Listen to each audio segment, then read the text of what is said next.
Hello friends, എല്ലാവർക്കും വീടും തൊടിയിലേക്ക് സ്വാഗതം. നമ്മളെല്ലാവരും അഭിമുഖീകരിക്കുന്ന ഒരു മാലിന്യ പ്രശ്നത്തിനെ കുറിച്ചാണ് ഞാൻ ഇന്ന് പറയാൻ പോകുന്നത്. ഇതിനെ നമുക്ക് നല്ലൊരു കമ്പോസ്റ്റാക്കി മാറ്റാനുള്ള രീതിയാണ് വ്യത്യസ്ത രീതികളാണ് ഞാൻ ഇന്ന് നിങ്ങളെ പരിചയപ്പെടുത്താൻ പോകുന്നത്. എല്ലാവരുടെയും വീട്ടിലെ ഒരു മാലിന്യമാണ് ഈ കരിയില. നമ്മൾ പൊതുവേ കത്തിച്ച് കളയാറുണ്ട്, അല്ലെങ്കിൽ അത് നമ്മൾ പൊതയിടാനൊക്കെ ഉപയോഗിക്കാറുണ്ട്. നമ്മൾ ഇഞ്ചി നടുമ്പോഴും ചേമ്പ് നടുമ്പോഴും ചേന നടുമ്പോഴൊക്കെ നമ്മൾ നല്ല പൊതയായിട്ട് ഇത് കൊടുക്കാറുണ്ട്. പക്ഷേ ഇതിൽ കൂടുതൽ നമ്മൾക്ക് കരിയിലകൾ വരുന്നുണ്ടെങ്കിൽ നമ്മളത് കത്തിച്ച് വിടാറുള്ളതാണ് പതിവ്. പക്ഷേ ഇപ്പോൾ നമുക്ക് ഇതിനെ നല്ലൊരു കമ്പോസ്റ്റ് വളമാക്കി മാറ്റാനുള്ള 2 മാർഗ്ഗങ്ങൾ ഞാൻ നിങ്ങൾക്ക് പറഞ്ഞു തരാം. അപ്പോൾ ഈ വീഡിയോ ഇഷ്ടപ്പെടണമെങ്കിൽ നിങ്ങൾ പരമാവധി ഷെയർ ചെയ്യുക, ലൈക്ക് ചെയ്യുക. നിങ്ങളുടെ സപ്പോർട്ടാണ് എനിക്ക് നല്ലൊരു പ്രചോദനവും. അപ്പോൾ ഇതുവരെ സബ്സ്ക്രൈബ് ചെയ്യാത്ത സുഹൃത്തുക്കളുണ്ടെങ്കിൽ സബ്സ്ക്രൈബ് ചെയ്യുക. അടുത്തുള്ള ബെല്ലൈക്കൻ ക്ലിക്ക് ചെയ്യണ വഴി എൻ്റെ നെക്സ്റ്റ് വീഡിയോയുടെ നോട്ടിഫിക്കേഷൻസും നിങ്ങൾക്ക് ലഭിക്കുന്നതായിരിക്കും. ആദ്യത്തെ രീതിയിൽ നമ്മൾ കൃഷിയിൽ എപ്പോഴും ഉപയോഗിക്കുന്ന ജൈവവളമായ ചാണകമാണ് ഇവിടെ ഉപയോഗിച്ചിരിക്കുന്നത്. ഞാനിവിടെ ഉപയോഗിക്കുന്നത് പച്ചച്ചാണക വെള്ളമാണ്. ചാണകത്തിലുള്ള സൂക്ഷ്മജീവികളാണ് ഈ കരിയിലകളെ പൊടിച്ച് നല്ല വളമാക്കുന്നത്. ഇത് ഏത് രീതിയിൽ തയ്യാറാക്കണമെന്ന് നമുക്ക് നോക്കാം.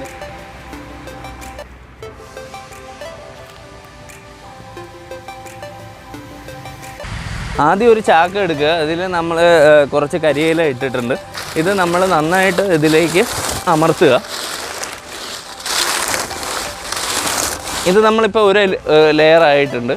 ഈ ലെയറിലേക്ക് നമ്മൾ ചാണകവെള്ളം ഒഴിക്കുക. ഇത് ഒഴിച്ചു കഴിഞ്ഞ് നമ്മൾ അടുത്ത ലെയർ കരിയില ഇടുക. പിന്നെ അത് കഴിഞ്ഞിട്ട് അതിൻ്റെ മേളിലും നമ്മൾ ഈ ചാണകവെള്ളം ഒഴിക്കുന്നത് തുടരുകയാണ്. ഇങ്ങനെ ചെയ്യണ വഴി നമ്മളുടെ ചാണകത്തിലുള്ള സൂക്ഷ്മ അണുക്കൾ ഇതിനെ വിഘടിപ്പിക്കുകയും നല്ലൊരു കമ്പോസ്റ്റായി മാറുകയും ചെയ്യുന്നു. ഇതിലൊഴിക്കാൻ പോവാണ്.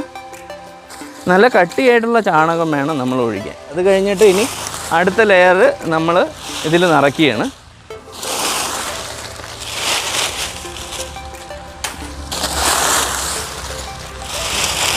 ഇനി ഇതിൻ്റെ മുകളിലേക്ക് നമ്മൾ വീണ്ടും ഒഴിച്ചു കൊടുക്കുകയാണ്. എല്ലാവരുടെയും വ്യാപിക്കണ രീതിയിൽ നമ്മൾ ഒഴിച്ചു കൊടുക്കണം.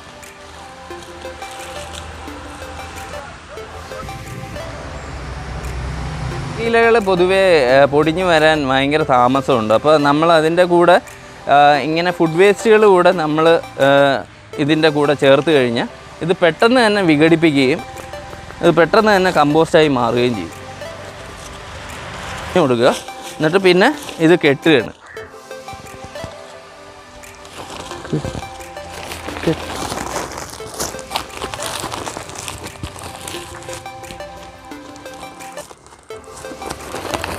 എന്നിട്ട് ഇങ്ങനെ കെട്ടി വെക്കുകയായിരുന്നു.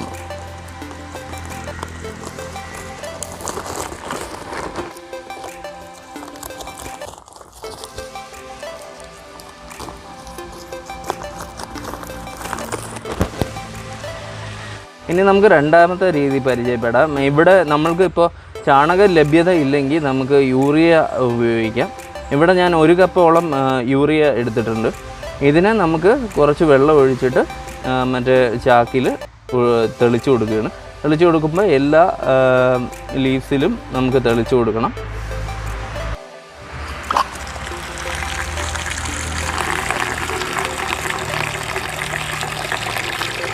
വളരെ കുറച്ച് മാത്രമേ നമ്മൾ വെള്ളം ഒഴിക്കാൻ പാടുള്ളൂ. കാരണം നല്ല കോൺസെൻട്രേറ്റഡ് ഫോമിലായിരിക്കണം ഇത് വേണ്ടത്.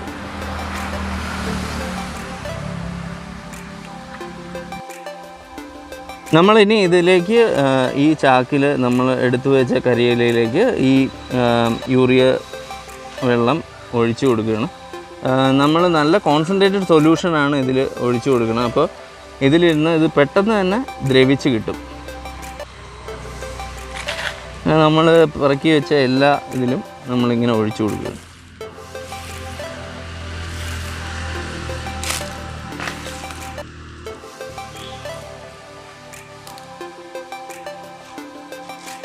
നമ്മൾ കെട്ടി വെക്കുകയാണ്. ഇത് ഒഴിച്ചു കഴിഞ്ഞിട്ട് നമ്മൾ കെട്ടി വെക്കുകയാണ്. കാരണം ഇതിനെ ഈർപ്പം നിലനിർത്താനും അതേമാതിരി തന്നെ ഇത് നമ്മൾ സൂക്ഷിക്കുമ്പോഴും ഇത് നല്ല തണലത്ത് വേണം നമ്മൾ സൂക്ഷിക്കാൻ. അപ്പോൾ ഇത് പെട്ടെന്ന് തന്നെ പൊടിഞ്ഞ് കിട്ടും. സൂര്യപ്രകാശം നേരിട്ട് കിട്ടുന്ന സ്ഥലത്തൊന്നും നമ്മൾ വെക്കാൻ പാടില്ല. കാരണം അതെന്തെന്ന് വെച്ച് കഴിഞ്ഞാൽ ഇതിൽ ഉള്ള സൂക്ഷ്മാണുക്കൾ നശിച്ചു പോകും. അപ്പോൾ നമ്മളിത് തണലത്ത് വേണം ഇങ്ങനെ കെട്ടിവെക്കാൻ. ഇങ്ങനെ കെട്ടിവെക്കണ വഴി ഇത് പെട്ടെന്ന് തന്നെ പൊടിഞ്ഞ് കിട്ടണമായിരിക്കും. ഇപ്പോൾ ഇങ്ങനെ ഞാൻ പല സ്ഥലത്തായിട്ട് ഇങ്ങനെ ഓരോ സ്ഥലത്തും ഞാൻ കരിയില വെച്ചിട്ടുണ്ട്. അത് നിങ്ങൾക്ക് കാണാവുന്നതാണ്. ഇങ്ങനെ ചെയ്യുന്ന വഴി നമ്മുടെ കരിയിലകളെയൊക്കെ നമുക്ക് നല്ല കമ്പോസ്റ്റാക്കി മാറ്റിയെടുക്കാൻ പറ്റും. അതേമാതിരി ഇതൊരു വേസ്റ്റായി മാറുന്നില്ല, നല്ലൊരു കമ്പോസ്റ്റ് വളമായിട്ട് മാറുകയാണ്. അതേമാതിരി തന്നെ ഇത് നിങ്ങൾക്ക് ഇതിലിപ്പോൾ സുഷിരമുള്ള ചാക്കുകളാണ്. ഇനി നമുക്ക് ഇത് വേണമെങ്കിൽ ചാക്കില്ലാത്തവർ സാധാരണ പ്ലാസ്റ്റിക് കവറിൽ വേണമെങ്കിലും കരിയില നിറച്ചിട്ട് നമുക്ക് ഇതേ പ്രോസസ്സ് തന്നെ ചെയ്യാവുന്നതാണ്. അത് കെട്ടിവെച്ചതിന് ശേഷം അതിൽ ചെറിയ ചെറിയ സുഷിരങ്ങൾ നമ്മൾ ഇട്ട് കൊടുക്കണമായിരിക്കും. അപ്പോൾ ആ സുഷിരങ്ങൾ ഇട്ട് കഴിഞ്ഞാൽ പിന്നെ കുഴപ്പമില്ല. ഇതെന്തെന്ന് വെച്ച് കഴിഞ്ഞാൽ കൂടുതലായിട്ട് ഈർപ്പം കെട്ടി നിൽക്കാതിരിക്കാൻ വേണ്ടിയാണ് സുഷിരങ്ങൾ നമ്മൾ ഇടണം. ഇപ്പോൾ ഈ ചാക്കുകളിലൊക്കെ ഞാൻ അങ്ങനെ ചെയ്തു വെച്ചിട്ടുണ്ട്. അപ്പോൾ ഇപ്രകാരം നമുക്ക് കരിയിലകളെ നല്ലൊരു വളമാക്കി മാറ്റാം. ഇത് നമ്മുടെ എല്ലാ പച്ചക്കറി വിളകൾക്കും അല്ലെങ്കിൽ നിങ്ങളുടെ വൃക്ഷങ്ങൾക്കൊക്കെ ഇട്ട് കൊടുക്കാവുന്നതാണ്. നല്ലൊരു വളമാണ് ഇത്. വളത്തിനുപരി നമുക്കൊരു നല്ല വേസ്റ്റ് മാനേജ്മെൻറ്റുമാണ് ഇത്. നമ്മളുടെ അധികം വരുന്ന കരിയിലകളെ നല്ലൊരു വളമാക്കി മാറ്റുന്ന വഴി നമുക്ക് വളത്തിന് കൊടുക്കുന്ന പൈസ കുറയുകയും ചെയ്യും. അതേപോലെ തന്നെ നമുക്ക് ഈ അന്തരീക്ഷത്തിൽ നമ്മൾ കത്തിച്ച് വിട്ട് മലിനമാക്കണതിന് പകരം ഇങ്ങനെ നമുക്ക് അതിനെ കമ്പോസ്റ്റ് ആക്കുന്ന രീതി നല്ലതാണ്.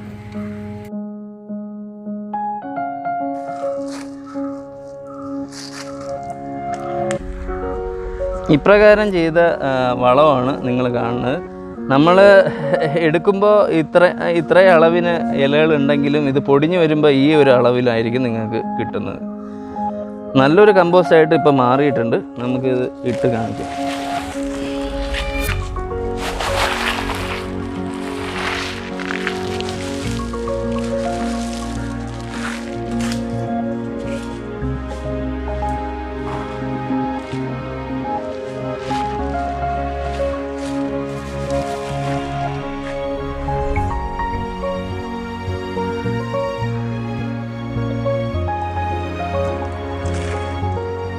ഇത് നല്ലൊരു കമ്പോസ്റ്റായിട്ട് മാറുന്നുണ്ട്. പക്ഷേ കുറച്ചൊക്കെ ഇനിയും പൊടിയാനുണ്ട്.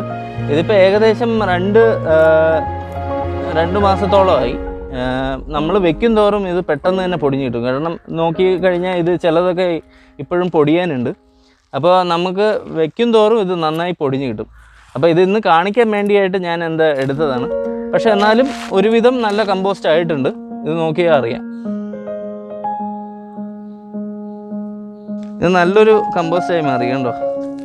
ഇതിപ്പോൾ നമ്മൾ എടുത്ത് നോക്കിക്കഴിഞ്ഞാൽ കുറേ നന്നായിട്ട് മാറിയിട്ടുണ്ട്. ഇവിടെ ഞാൻ 2 വ്യത്യസ്ത രീതികളാണ് നിങ്ങൾക്ക് കാണിച്ചു തന്നത്. നമ്മുടെ കരിയില എങ്ങനെ നല്ലൊരു കമ്പോസ്റ്റാക്കി മാറ്റണമെന്നുള്ളത്. ഇനിയും പല രീതികളുണ്ട് കമ്പോസ്റ്റ് നിർമ്മിക്കാൻ. അത് തുടർന്നുള്ള വീഡിയോസിൽ ഞാൻ നിങ്ങൾക്ക് കാണിച്ചു തരുന്നതായിരിക്കും. അപ്പോൾ നിങ്ങൾ ഈ വീഡിയോ ഇഷ്ടപ്പെടുന്നുണ്ടെങ്കിൽ പരമാവധി ഷെയർ ചെയ്യുക, ലൈക്ക് ചെയ്യുക. ഇതുവരെ സബ്സ്ക്രൈബ് ചെയ്യാത്തവരുണ്ടെങ്കിൽ സബ്സ്ക്രൈബ് ചെയ്യുക. അടുത്തുള്ള ബെല്ലൈക്കൻ ക്ലിക്ക് ചെയ്യണ വഴി നിങ്ങൾക്ക് ഇങ്ങനത്തെ വീഡിയോസൊക്കെ ഇതിൻ്റെ നോട്ടിഫിക്കേഷൻസ് കിട്ടുന്നതായിരിക്കും. അപ്പോൾ ശുഭദിനം ആശംസിച്ചുകൊണ്ട് ഗുഡ് ബൈ.